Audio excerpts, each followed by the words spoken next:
Hail and well met, Slayers of Giants. I know a lot of you came here through the Brickgate saga and are excited to learn more about the characters of Sir Stezill and his familiar, the billy goat Reckless Ken. You will not leave unsatisfied. He's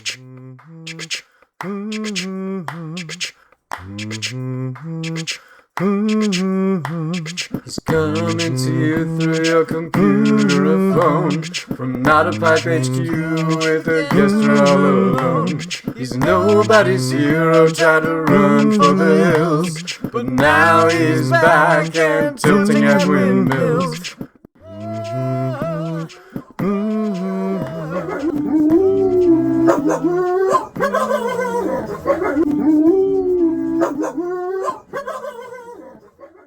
If you're just jumping into this and saying to yourself, wait, a story about a knight-errant and his magical familiar? What the F is this funny-looking bald guy talking about? I encourage you to go back to Chapter 1 and catch up on this whole serial novel, which starts when the fictional character Benjamin has a break with reality because he's been so beaten down by, among other things, being left destitute after the theft of his life savings by a corporation called Megacorp. He invents a Don Quixote-esque knight-errant who is traveling around righting wrongs. Only, unlike Don Quixote, who is crazy, Rolando de Santa Maria del Pi of Barcelona is sane and correct about living in a world of hidden magic, and he's come to the United States to figure out why this land is cursed. Rolando has taken on a squire, Serge Sanchez, and then Serge was knighted by the goddess of Lake Erie, so he's now Sir Sanchez of the town of Eels, guardian of justice and protector of mermaids. And he's got a familiar like Rolando, only Rolando's is a raven and Serge's familiar is a red panda. They befriended a woman on their journey named Callie, who turned out to be a Selkie mermaid hybrid. And in our last chapter, she reappeared with Sir Stezill and Reckless Ken to rescue Rolando and Serge from a group of monsters from Japanese folklore who'd been sent to kill them. So, yeah, a lot has happened to Benjamin, the fictional character, since January. It hasn't been a picnic for me either, but I haven't been attacked by a gang of 30-foot-long snake women. Yet. Fingers crossed. Knock on wood or whatever. Before I begin reading you Chapter 22, thank you all for the overwhelming support as we battle a corporation that's made it clear they want to make our lives shit. They are still trying, and they have often succeeded. Our attorney has, let's just say, strongly advised us against sharing anything too specific. But a lot of you are shockingly informed about our situation. A year ago, we felt completely alone in this, and thought we'd never see a bit of justice. We couldn't even find a lawyer to take our case, even though they agreed we had the law on our side and a ton of evidence. They felt the value of one little store in Salem, Keizer, Oregon was just too small to be worth their time. Well, thanks to you, that little hole-in-the-wall store is a global news story. So, thank you. Whether you are a commenter, a GoFundMe donor, a person who told a friend, have you heard about this Brickgate thing? Thank you. Thank you. Thank you. Okay, back to our story. And as I remind everyone each week, this is just a draft. It can still be changed before it gets compiled into the novel you'll be able to hold in your hands. So if you notice anything, a typo in the text on my Patreon or Substack, a continuity error, a huge structural change you'd recommend, I appreciate any and all feedback. So put that into the comments wherever you're finding this, and I'll wrangle all those notes into my document that I use as I edit the final version. So here's Chapter 22 of Tilting at Windmills. Chapter 22. A pool, a pond, a lake, and an ocean. But not in that order. Benjamin stood on the thin balcony, looking over the pond nestled between his more modestly priced and humble hotel and the larger, fancier one, housing the Brickworld convention.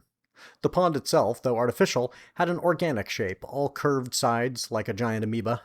It was populated with 3 small fountainheads, which kept the water from stagnating and being overtaken by algae, a couple of geese with their adorable goslings, quite a few ducks, and enough frogs to fill the dimming evening with a rumbling chorus of croaking.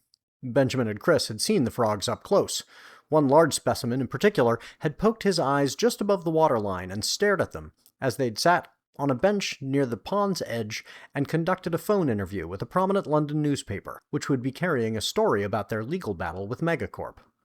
The legal dispute had started with a small franchise store being improperly seized by its larger parent corporation, but the story had now metastasized into a much larger narrative about corporate malfeasance, police misconduct, and a legal system tilted heavily toward the wealthy. The story had taken YouTube by storm, and now it was breaking through to more traditional legacy media, the outlets which informed grandparents about what their grandchildren knew days, sometimes weeks, sometimes months earlier. Benjamin and Chris, still not sure they would be able to afford their own legal expenses, were now wrestling with the question of hiring a PR firm. On the one hand, it was one more bill they didn't know how they would pay. On the other hand, keeping the story in the news potentially increased the pressure on Megacorp to come to the table and make a fair settlement offer. But this wasn't the quandary that was top of mind for Benjamin as he looked over the pond at the larger hotel. Their hotel room was on the 3rd floor, high enough to pluck at the violin string in Benjamin's back, which tingled every time he reached a height greater than a single-story ladder. The next day he would visit the Sears Tower, and step out of the side of the observation deck into an extension of pure plexiglass. He would don a mask of a smile and try to swallow his abject terror so the selfies and overpriced pictures offered to tourists wouldn't catch him actively dropping a load in his pants 1,353 feet above the concrete landscape beneath him. Footnote: Sears Tower, mind you. The building is now officially called the Willis Tower, in the same way Portland's Rose Garden is technically the Moda Center, and the app formerly known as Twitter is now technically X. These rebrandings were only partially successful. While they advertised for a London-based holdings company, a Portland-based health insurance company, and a reprobate trillionaire who liked to give stupid names to things, including many of his more than a dozen children, they didn't engender goodwill, since they associated themselves with the passionate consternation of aging curmudgeons like Benjamin, who refused to honor all three. He would never intentionally dead-name a human being, but he would dead-name the Sears Tower, the Rose Garden, and Twitter at every opportunity. The extended portion of the Sears Tower observation deck, called the Ledge, bypassed whatever barriers in Benjamin's mind tried to remind him stepping into that clear box was a million times safer than crossing the streets below.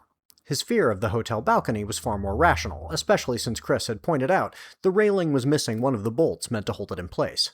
Benjamin's self-preservation instincts pushed his back up against the room's sliding glass door as far from the railing as possible, but they couldn't protect him from himself.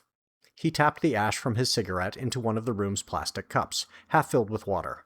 The hotel's policies strictly prohibited smoking on the balconies, but luckily for Benjamin, he was a fictional character in a novel, staying in a fictional hotel, violating fictional rules.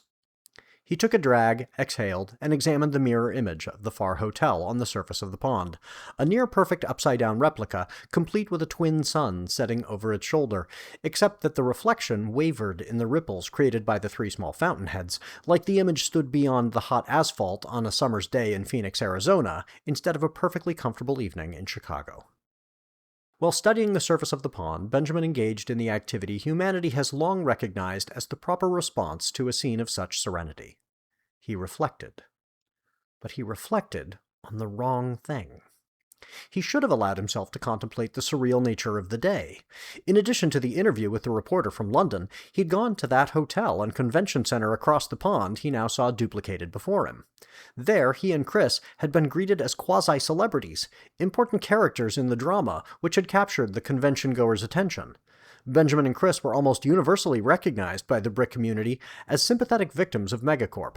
And yet, Megacorp was a prominent institution in that community, and was even the lead sponsor of the Brick World Convention.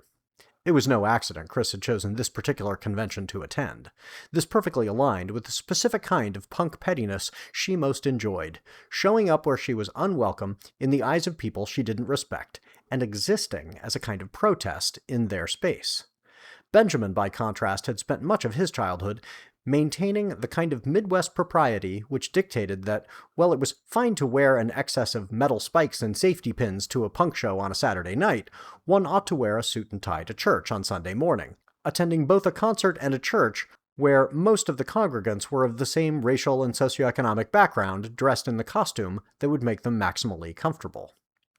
If one were to find oneself in the wrong space, or in the wrong clothes, or unwanted for any other reason, one ought to vacate immediately.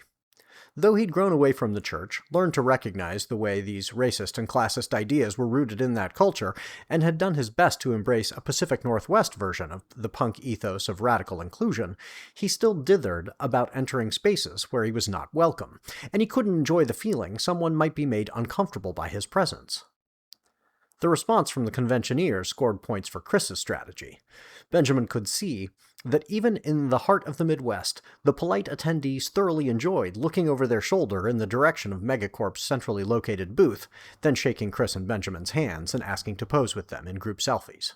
The convention floor was mostly occupied by displays of incredible sculptures and dioramas, all made out of the kinds of brick toy blocks Chris and Benjamin used to sell in their store. The phenomenal works of art ranged from life-size models of celebrities to scale replicas of famous science fiction spaceships to decorative dioramas of scenes from blockbuster movies. More than one of the artists beckoned Chris and Benjamin over to show them where they'd plugged in tiny references to their court case. Knowing the story was such a hot topic in the community, these little inside jokes would produce wry smiles and hearty guffaws from those who were in the know. Now they were overjoyed at the opportunity to have some of the key participants in the drama present to validate and admire their cleverness. The entire experience felt surreal. Chris, the more introverted of the two, enjoyed the interactions but quickly drained her social battery. Benjamin, the extrovert, garnered a little jolt of electricity with every selfie and handshake, but he couldn't escape his disquiet. Chris, who'd never aspired to any kind of fame and felt deeply uncomfortable with even the thought of people staring at her, leaned into this particular kind of attention because it came from her community of brickheads, many of whom were, like her, queer, neurodivergent, and averse to superficial socializing. Benjamin, on the other hand, had spent decades in the trenches trying to find readers for his books, and he now found himself famous, if only in a subset of a very niche fandom, for something he didn't do, would never have chosen, and in which he felt he still possessed little to no agency. He had his store taken from him. After everything, that was his big accomplishment.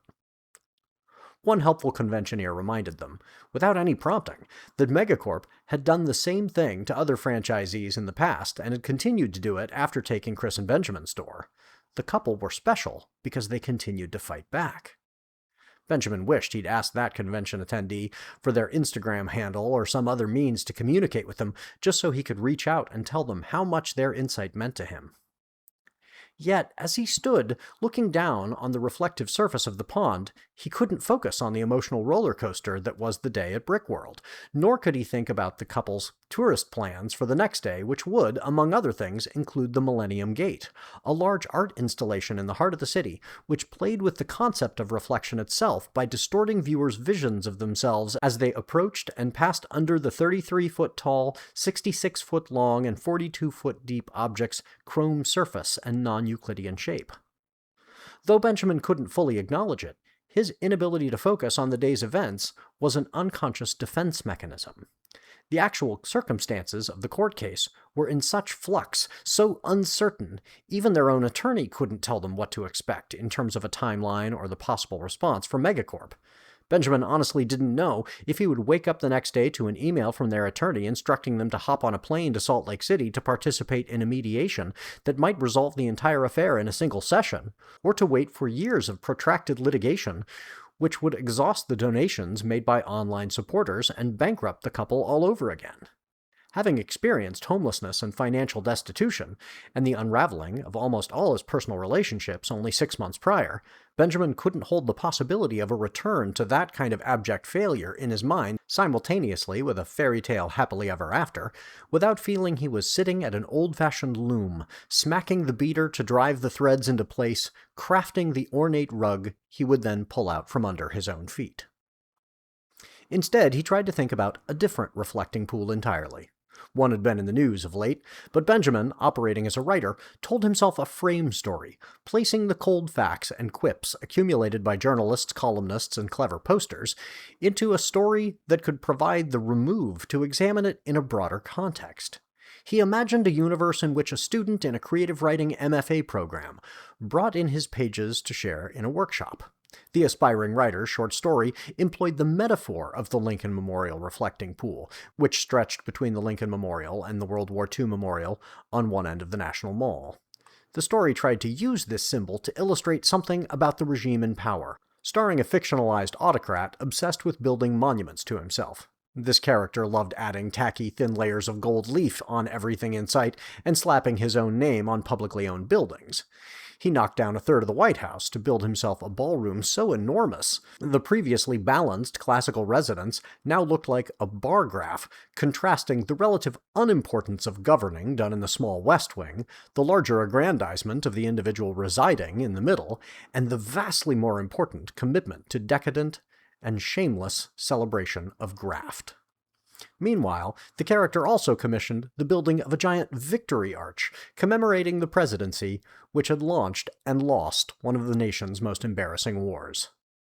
This list of architecture as symbolism was backstory in the MFA student's work, preceding the plot focusing on the autocrat's attempt to alter the Lincoln Memorial reflecting pool to be more to his liking.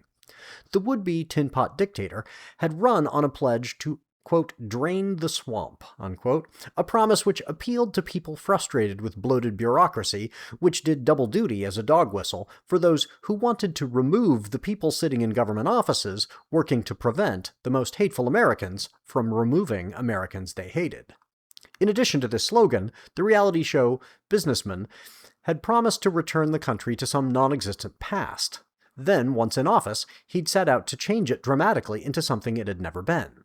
In keeping with this pattern, he claimed he wanted to restore the pool to its former beauty by changing it to a color it had never been, a garish blue he'd chosen because of the name a marketing team had given to the shade. As was his constant modus operandi, he gave a no-bid contract to a crony with whom he had financial ties, so both men could line their pockets with taxpayer money. This contractor, in the MFA student story, chewed on cigars in a fur-lined coat over spats while hugging showgirls like an absolute cartoon of a gangster, the kind of bit player in a crime drama who quips from the other side of the table at a meeting of the bosses. And in this MFA student story, this caricature of a human owned a company called Greenwater Services. The company drained the pool, then put down a layer of this tacky paint. The autocrat, never wanting to miss an opportunity for self-aggrandizement of any kind, had his motorcade drive through the middle of the pool as the paint dried, not realizing the oil and grime on the car's tires would damage the paint. The paint was not left to cure long enough in the Washington, D.C. humidity before the pool was refilled. By the autocrat's own later admission, the water from the Potomac was not agitated, with the same kind of bubblers or fountains Benjamin now witnessed from his hotel room balcony in the clean pond below, just flushed right in on top of the not-quite-dry paint. The MFA student introduced the next character, Algae. And Algae did what Algae does. It bloomed and filled the pool, only because of the shoddy workmanship by the knockoff gangster and his Greenwater Services company, the algae shredded the paint itself. Chunks of American flag blue floated up to the surface to mix with the layer of slime. The autocrat character depicted by the MFA student as congenitally incapable of admitting error blamed vaguely defined saboteurs, but then added strangely hyper-specific details to his demonstrably false accusations. Instead of accusing them of stealing chunks of the paint as souvenirs, an entirely plausible explanation, which could be construed as a kind of vandalism, but would have required admitting the paint was coming up on its own, the autocrat claimed the vandals created a 350-foot-long gash in the pool with a box cutter, while managing to evade detection at a location that's continually monitored by security cameras. Unfortunately, the box cutter ninjas were not found, but other people were arrested for dipping hands or cameras into the pool, and they face serious charges as the regime cast about wildly for scapegoats. The MFA student ended the story by having the autocrat surround the reflecting pool with a fence, preventing anyone from going too close, lest they gaze at the surface of the water and do the simple math to identify that more people had been arrested for touching the water than had been arrested for organizing and participating in the autocrat's child rape ring. Benjamin imagined the workshop concluded with the other students reacting to the story. They began with the usual attempts to pay lip service to being constructive, but their responses got more biting until they were competing with one another to say the cruelest thing about the story they could imagine, all centered around the consensus that the choice of a reflecting pool was so on the nose, and all the other details about the story were so over the top, the piece as a whole exhibited the kind of subtlety and maturity found on Garbage Pail Kids cards and in kindergarten poop jokes. They couldn't decide if the greater sins against literature were in the details, like the choice to name the offending company Greenwater Services, or in the fundamental premise that a narcissist would be best mocked with a story about his obsession with a reflecting pool. Humiliated, the aspiring writer slunk away from the class, contemplating whether the more appropriate literary response to such a critique belonged to Sylvia Plath, Yukio Mishima, or Hamlet's Ophelia. And yet, Benjamin lived in a world where everything in the story was true. His response to this reality was not nearly as grim as the MFA students, but he didn't know how to react to a circumstance that was too stupid to be tragic and too absurd to be funny. He tapped another pellet of ash into the plastic cup and appreciated the satisfying hiss, the sound of a conclusion. He decided when a civilization enters the phase where an accurate, skillfully written history becomes indistinguishable from an unimaginative, poorly written satire, it's nearing its end.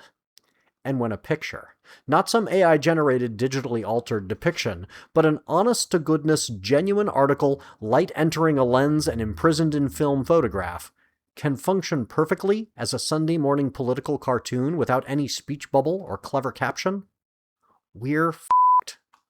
One would think, if Benjamin couldn't focus on the threat of financial ruin, or the surreal experience of his misbegotten celebrity, a political junkie would at least be able to sustain contemplation of his nation's descending into such a ridiculous parody of itself. But none of these trains of thought could stay on their rails, thanks to the psychic earthquake that still sent aftershocks through his mind. The previous day, while Benjamin and Chris had traveled to Chicago, he'd spotted Lord Orlando de Santa Maria del Pi for the second time, and in the exact same place he'd seen him previously. The couple's kid had generously agreed to give them a ride to the airport. They'd tossed their bags, just a single backpack each, into the trunk, and driven the 15 minutes to PDX. As they stepped out of the car on the departures level and slung their packs onto their backs, Benjamin saw a group of travelers making their way across the 4-lane road via the crosswalk connecting the main terminal to the parking structure. At first he assumed they were an unrelated gaggle joined only by coincidentally similar arrival times at the airport. They looked so different from one another, he couldn't conceive of them as a family or even a group of coworkers. But as they walked, they spoke to one another with a familiarity that exceeded strangers who met on the bus from long-term parking. The man in the lead looked like one of the handsome model types Benjamin had frequently seen sporting a neatly trimmed beard in Barcelona. He was white, in his early 30s, and wore a white button-up shirt and red suspenders, oddly formal and old-fashioned compared to the modern athletic duffel bag he carried. The next man in the group was younger, perhaps in his early 20s, Latino and wearing a winter coat advertising the Cleveland Guardians. He kept looking at, then carefully looking away from, the third member of the group, a woman who looked to be around his age, of a striking mixed racial heritage that gave her lighter skin than the Latino guy, darker skin than the white guy, and light brown hair that radiated out in bouncing ringlets. She seemed perfectly content to talk and laugh with the young man looking away from her shyly, and she turned to include the fourth member of the group in the conversation. Benjamin had seen this older man before, coming out of the very rotating door he would now use to enter the terminal. Benjamin recognized the same gray hair and beard, the same mid-length black wool coat, and, more than anything, the cane with the raven skull topper, which the man swung casually with no visible limp requiring the instrument's assistance. Of course, there was a lot about the group Benjamin couldn't see. He couldn't perceive the suit of translucent ghostly armor worn by the older man, which was made of bones, nor could he see the similarly spectral armor worn by the man in the front of the pack, armor seemingly constructed out of more traditional shiny metal, but also translucent and magical. Benjamin couldn't see the sword blade in the old man's cane, or the bastard swords hidden in the two younger men's duffel bags. He couldn't see the pair of knives the young woman kept in the pockets of her cargo pants, and he couldn't see that her hair was not brown, but bright blue and purple and teal tentacles, and her skin was covered in pink and teal mermaid scales under a thin layer of black and white spotted selkie fur. And he couldn't see the raven on the older man's shoulder, the red panda loping along behind the group, or the billy goat trotting along behind it. These animals would have blown the writer's mind more than anything else because their skin was transparent, glowed slightly, and revealed their skeletons underneath, each of which was missing its skull. Once Lord Rolando de Santa Maria del Pi stepped up onto the sidewalk, the cars waiting to continue to their gates accelerated into the crosswalk. The red panda, Gorman, let a taxi pass right through it as it struggled to keep up with the long strides of the humans. The billy goat, Reckless Ken, leapt up on top of the cab and balanced its way across the thin sign on the hood, just for fun, before jumping down onto the sidewalk next to its fellow familiar. Benjamin would have been delighted by this parade if he'd been able to see it. He also would have made an appointment to have himself voluntarily committed. After their brief confrontation with the 5 Hanyas sent to assassinate them by Garibald of Gaul, the ancient wizard who whispered in the ears of prime ministers, presidents, kings, and spy agencies around the world to protect the secret of magic from the majority of the human population, Rolando had employed the jinn Mukhadi to set the serpent women free and sick them on their former master. It had taken a fair bit of guile to convince the furious jinn to do them this favor in exchange for his freedom and promise not to immediately kill them all. When Rolando set Mukhadi free, the jinn was greeted by Serge, standing before him, his magical sword Baganawatig unsheathed, electricity crackling up and down the blade. Mukhadi considered it, and decided not to kill them all, then and there. Rolando hoped the Hanyas, when they'd finished with Garibald of Gaul, would seek out Mukhadi and dispatch him before the jinn could return to his plan of impregnating a harem of teen brides and creating an army of half-jinn.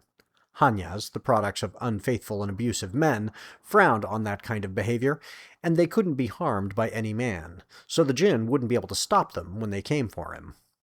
Rolando would have to reach out to one of his female colleagues who could track down the Hanyas, because they couldn't be left to rampage around the world, killing willy-nilly. But these were battles for another day.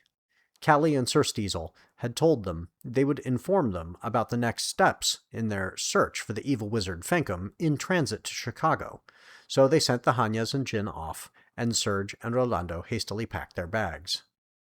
While Rolando placed a few things in the pockets of his magical coat of holding, and Serge stuffed a couple of changes of clothes into a duffel bag large enough to hold his sword, Sir Stezill and Callie made awkward conversation with Brianna the Anhana, who lived in the Knight's plumbing, and Kudori Nuzzlezed, the duende who built his nest in Serge's closet, but wandered all over the condo trying to cause small, annoying acts of mischief when no one was looking.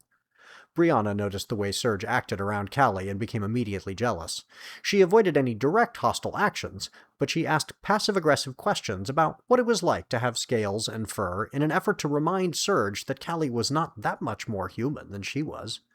Meanwhile, Kudori Nuzzlezed kept slinking from room to room, trying to mess with things while everyone was distracted. Brianna, without leaving the kitchen sink, would hear him, shout a warning, ignore his expletive-laden reply, and return to her interrogation of Callie. Sir Stezill made pleasant conversations with both women in the kitchen and tried to hide his disdain for the duende. And Rolando, guessing the other night judged him for living with an evil monster, even if it was only a small, mostly harmless one, rankled inwardly at Sir Stezill's hidden superciliousness. The older knight felt that irritation churning in his gut as the foursome, along with their 3 familiars, made their way to the airport in Serge's small sedan, parked, and headed up to the level of the departures and across the street. Occupied with his thoughts about Sir Stezill, he didn't notice Benjamin standing nearby, staring at him. He tried to participate in the excited conversation of the younger people while evaluating what he'd heard about Sir Stezill in the accounts of the deeds of knights-errant which circulated in the community. According to these formalized rumors, Sir Stezill had grown up in Texas. He'd earned a degree in engineering from Texas A&M, and then sold real estate for a while, and he'd never heard of knights-errant or magic or supernatural monsters before his father was menaced by a carnivorous hippogriff on a fishing trip. As his father recovered from his injuries in the hospital, the authorities told Sir Stezill his father had been attacked by a cougar, but this didn't add up. Something of a hyper-rationalist, Sir Stezill sought out a conventional scientific explanation for his father's injuries, and when he'd exhausted every biologist and forensic investigator in College Station, then Dallas and Houston and Austin, he began to realize they were refusing to help him not because they didn't know the answers to his questions, though that was also the case, but more because they didn't want to know. This led the real estate agent with the mind of an engineer into the study of epistemology, then into the arcane, which he approached with a great deal of skepticism. And yet, when his studies led him to realities, no matter how uncomfortable those were, he engaged with them. These led him to becoming a knight-errant himself. By the time he found, confronted, and slew the hippogriff, which had attacked his father, he was already a knight of great renown, having defeated monsters on 3 continents. Rolando respected the younger knight's commitment to discovering the truth, even more than Sir Stezill's martial prowess, but he felt Sir Stezill had not properly committed to the code of chivalry. Knights-errant were supposed to pledge their undying devotion to some unattainable love, as he had with the Lady Nuria of Barcelona, and as Serge had to Ariel Honan, the Lady of Lake Erie, who had bestowed their magical swords upon them both. Knights would travel around seeking out wrongs to right in order to demonstrate their love, and this kept them from using their considerable power for selfish reasons. Sir Stezill thought this part of the code was silly, no more rational than fighting on behalf of a banner or a carved icon. He pledged to right wrongs for no other reason than because those wrongs needed righting. An important element of the chivalric code held knights-errant to the obligation to challenge other knights-errant to duels to the death if they ever forswore their oaths, but Rolando couldn't figure out how he'd be able to tell if Sir Stezill violated a promise to right wrongs. Of course, any knight could declare they were doing the right thing in the name of their beloved with equal ease, but Rolando felt he'd be on firmer footing if the Texan had clearer motives.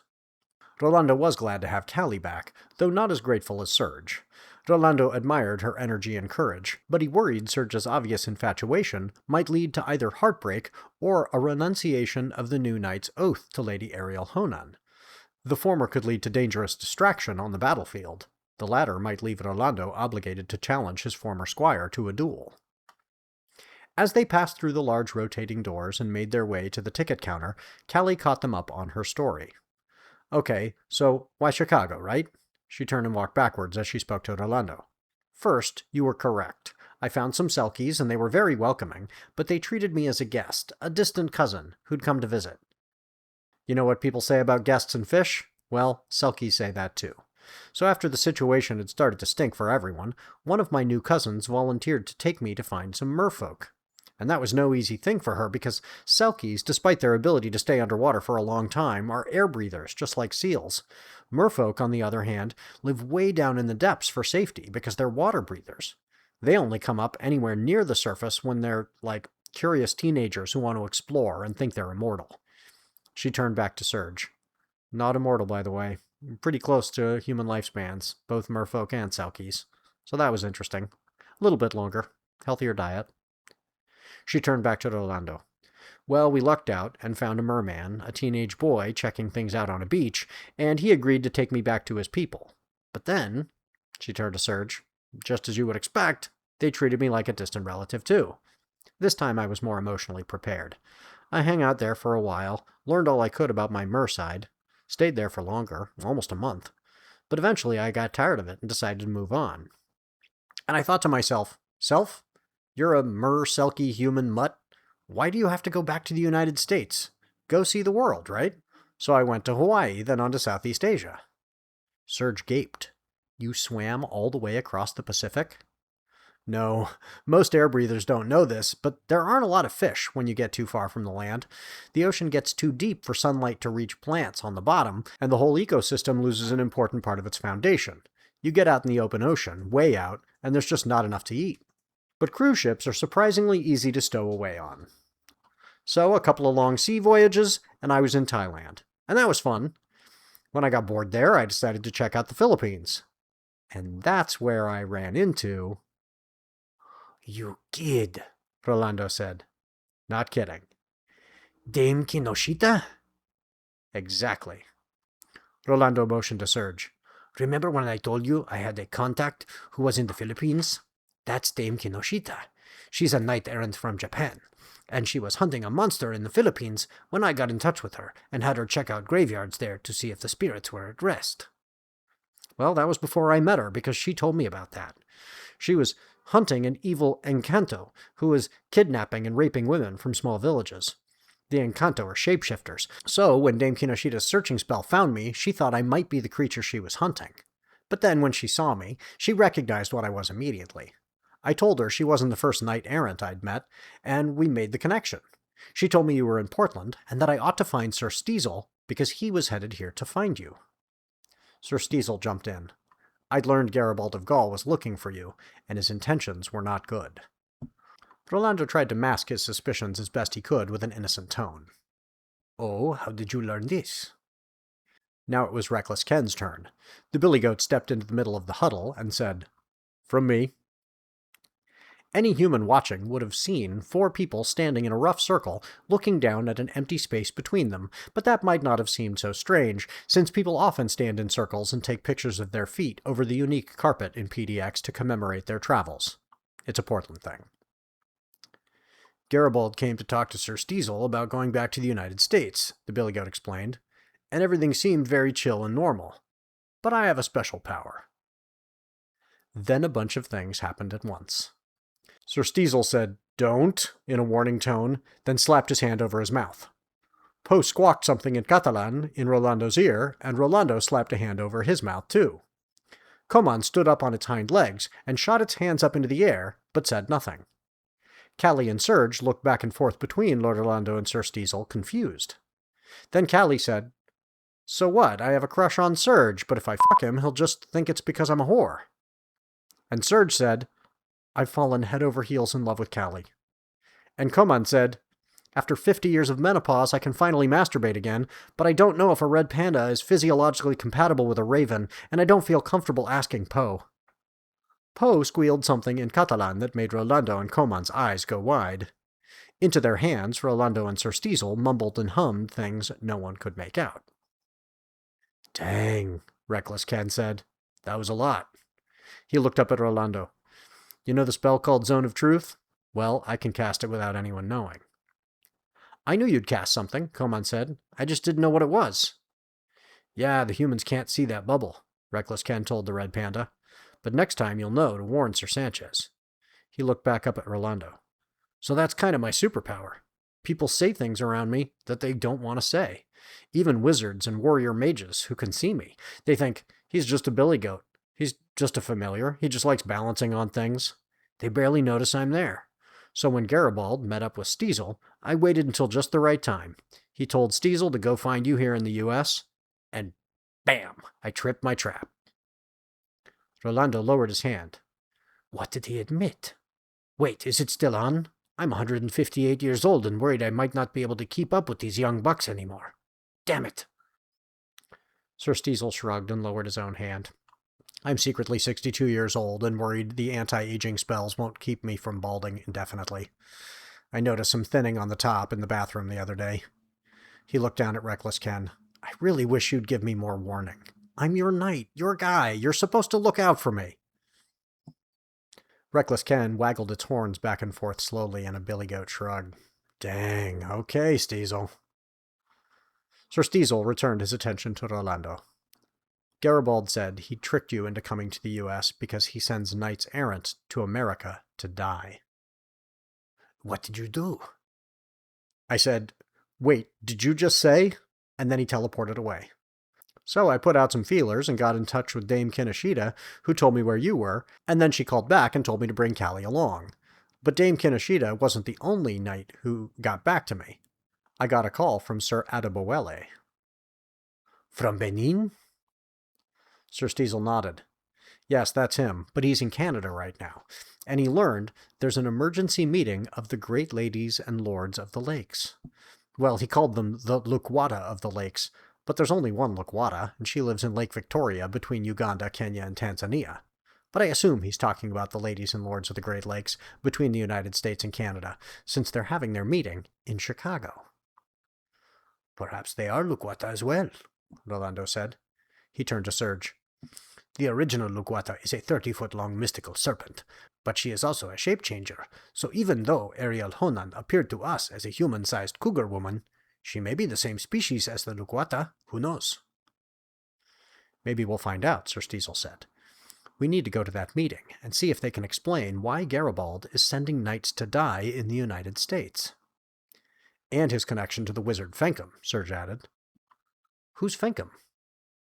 He's the wizard who's been capturing Anhanas before they can report back to Ariel Honan. Oh man, we have a lot to catch up on, Sir Stezill said. Luckily, Rolando was able to purchase them 4 adjoining seats in first class, greasing some palms to get other passengers moved around a bit. Sir Stezill and Rolando had to teach Serge the spell they cast to get their swords through security. During the lesson, Serge realized he now had access to a mage with an American accent, who could double-check his pronunciation of his spells to make sure they wouldn't be compromised by his lack of Rolando's Spanish accent. But when he asked Sir Stezill for this help, the knight burst out laughing.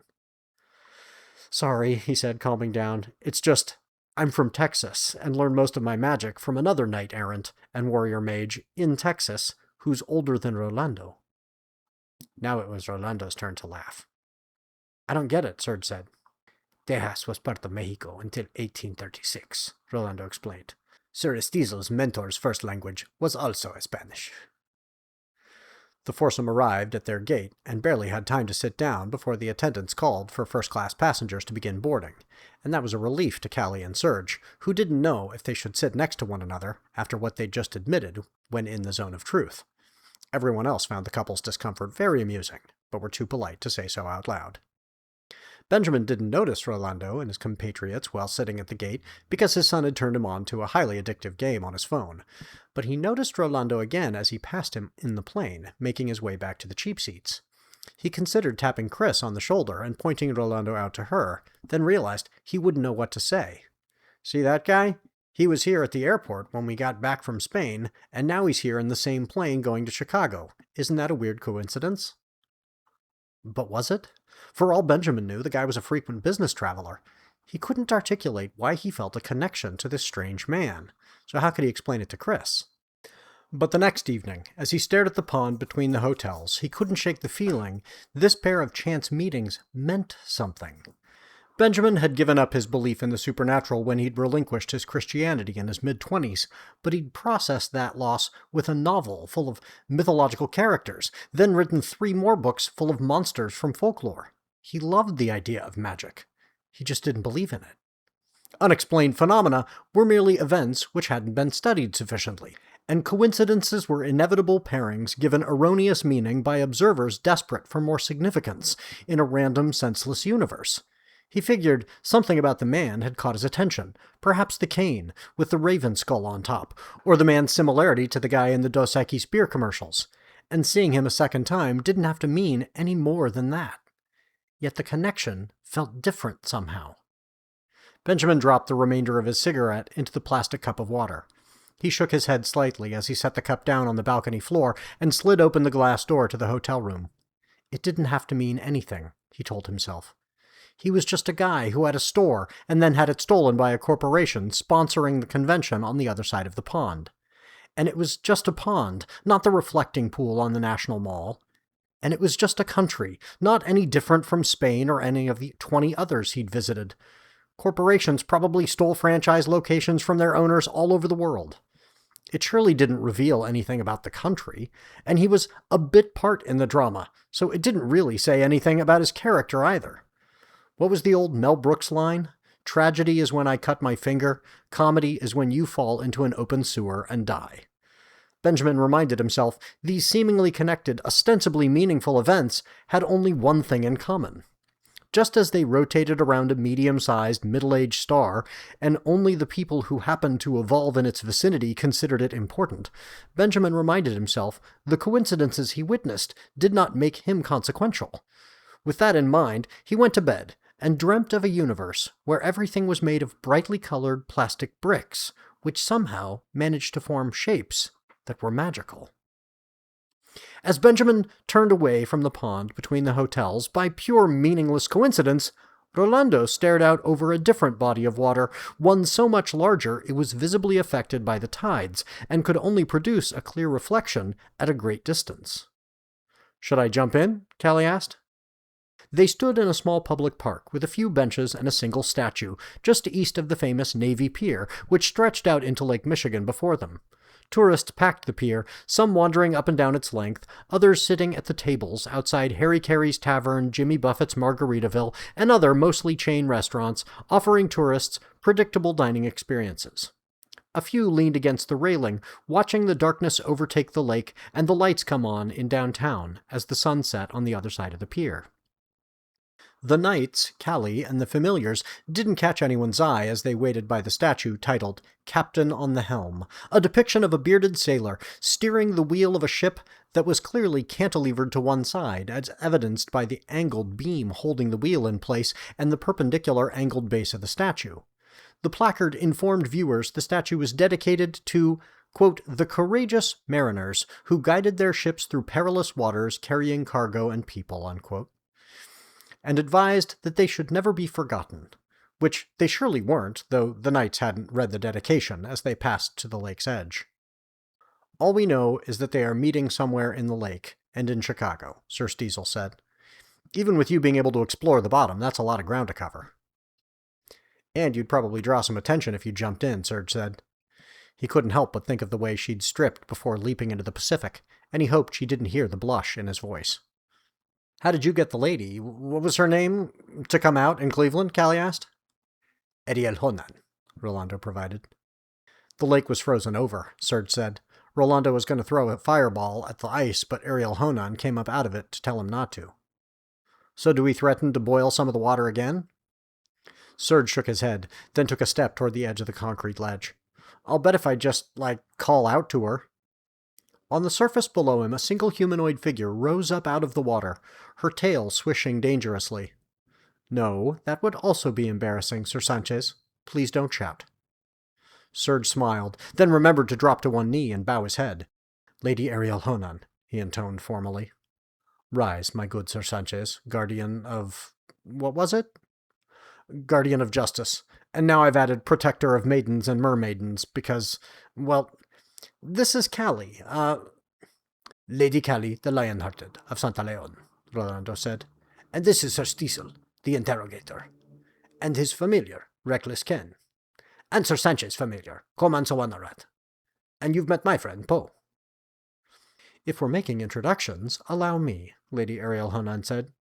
She swept an arm out behind her, and 4 other figures rose up out of the water and stood on its surface, like it was made of the same plexiglass as the observation ledge in the Sears Tower. Ariel Honan motioned to the woman to her left. This is Lady Canadario, the spirit of what you call Lake Ontario. Lady Canadario had a beautiful human face, with human-looking brown skin, and her hands and feet were exposed as well. The rest of her body was covered in a dress so avant-garde it would only be found at the Met Gala. It was composed of shiny silver scales. At the wrists, it looked like her hands were protruding from 2 very realistic fish heads. Though the dress was tight around the waist, it belled out to a huge open fish mouth around her feet. And it rose to a hood, complete with fish eyes and sharp little teeth around her face, such that she looked like she was being vomited out or about to be consumed by 4 conjoined fish. She really likes fish, Ariel Honan said. Lady Canadario raised one of her fish food hands in a wave so stiff it looked like she was taking a vow, but she smiled brightly and said, I love them. Fish are my favorite. And merpeople. Then she aimed her hand at Callie and wiggled her fingers like she was playing the keys of a piano. Hi, Lady Callie, the Lion-Hearted of Santa Leon. You're beautiful. Callie returned the wave and the smile. Ariel Honan motioned to the 2 men to her right. The brothers are Lord Michigami, the spirit of what you call Lake Michigan. Lord Michigami was humanoid, but entirely blue. The tallest of the group, he gained a few more inches because his almost black hair was combed into 2 points that swept back away from his head. His face was navy blue. He wore a dark blue sweatsuit and blue shoes. The only part of him that wasn't blue was a very bright yellow letter M on the left breast of his sweatshirt. He held up a hand and spoke in a very deep voice. Go blue. And Lord Gigunza Gaigan, Ariel Honan continued, the spirit of what you call Lake Huron. Lord Gigunza Gaigan was thinner than his brother, with eyes that were completely black and slightly too large for a human face. Wings, longer than his body, sprouted from his back and hung at a 45-degree angle, slowly spreading out to his sides, then closing behind him, drying in the air. He likes mayflies, Ariel Honan explained. Yes, but not as much as my sister likes fish. There was a laugh in his voice, but then it shifted to a more defensive, explanatory tone. they're symbols of the natural cycle of life because they feed the pike, which then feed the soil. So they're pretty cool if you think about it. Very cool, actually, Rolando said, bowing slightly. And this, Ariel Honan motioned to the woman directly behind her, completing their circle, is Lady Gichigami, our mother and queen, the spirit of what you call Lake Superior. Lady Gichigami was large in every dimension. She was taller than Ariel Honan, almost as tall as Lord Mishigami, and built like a fertility goddess. Her long hair hung down to the surface of the water and beyond, forming a train of gray behind her which spread out on the lake's gentle waves. She made a painfully slow bow with just her head, more dignified than any gesture Rolando had ever seen. He did his best to bow just as slowly, though at the waist and as deeply as he could. The rest of his party followed suit. We have come together to discuss what is to be done about our missing Anhanas, Ariel Honan said. I don't suppose you found them? Serge stepped to the edge of the sidewalk. Sort of, my lady. We don't know exactly where they are, but we believe we've discovered the identity of the person who has captured them. His name is Fenkum, a wizard. He's working with a group of swinemen, and we were able to save Brianna before they got to her. But we don't know how to find Fenkum. Well, well, Sir Sanchez, Ariel Honan said.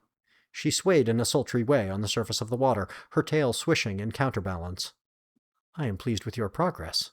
It sounds like we have much to discuss. Ooh, perhaps over a banquet, Lady Canadario said. Lady Callie, do you eat fish? Callie's voice was hesitant, almost penitent. I do, she confessed. Me too, the spirit of Lake Ontario said. They're my favorite. If you are excited about this project, please subscribe on YouTube or like and share on TikTok or Reels or whatever app you're on now. And if you're willing to support me as I craft this novel in serial form, please consider supporting my Substack or Patreon. Thanks to Jason, my newest Substack subscriber, and thanks to the 11,639 of you who now subscribe to my channel on YouTube. Please tell a friend about the show, and let's see if we can get that up to 12,000 after this episode. I like to give shout-outs to fellow creators, so if you're a Patreon patron or Substack member or YouTube subscriber and you have a book or some other project for me to plug, please email NotAPipePublishing at NotAPipePublishing@gmail.com, and I'll mention it here on the show. Last week's show was sponsored by Duncan Wilson, the author of the novel Once Upon a Lane, so check out that novel and let me know if you've got something for me to plug next week. See you back here for Chapter 23 of Tilting at Windmills. Teaser. As our crew gets one important step closer to finding the evil wizard Fenkum, they also get more prepared for a final confrontation. Fantasy fans know what that means. More magical items. That's right. Inventory management. What will those items be? I'm not sure yet either. So come back next week and we'll find out together.